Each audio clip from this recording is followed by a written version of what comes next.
Calvin is, we call him our little Spitfire.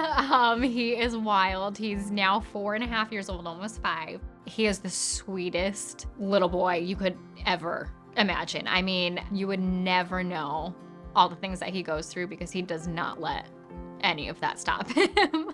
I was in the Air Force Reserve for 7 years, and that is where I met my husband and had my 3 children.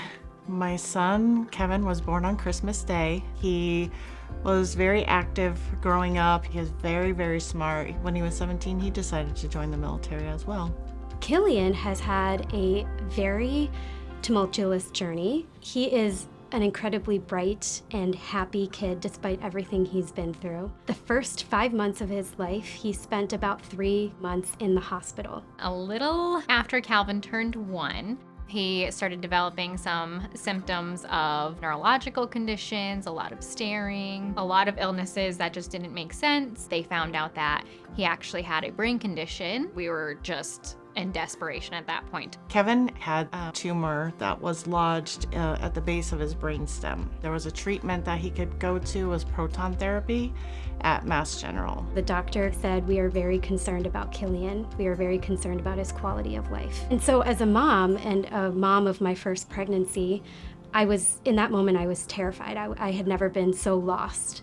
Boston's very expensive. I knew that I wasn't going to be able to afford anything. I was like, well, then I guess I'm sleeping in my car because there is no way in the world that I can leave my son. Kevin's first sergeant gave me a phone number to Fisher House, Boston. I remember Jan answered the phone. She said, "Betty, your job is to take care of Kevin, and my job is to figure this out." And she did.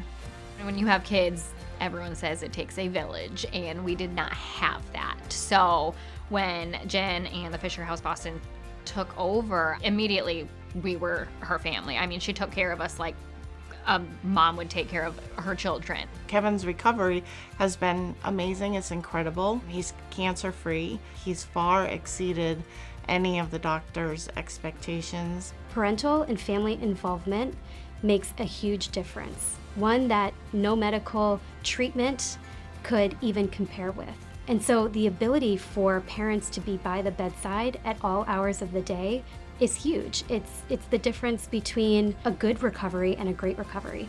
You always want to be there for your kids. You always want to take care of them. You don't want them to be in a position where you can't take care of your child.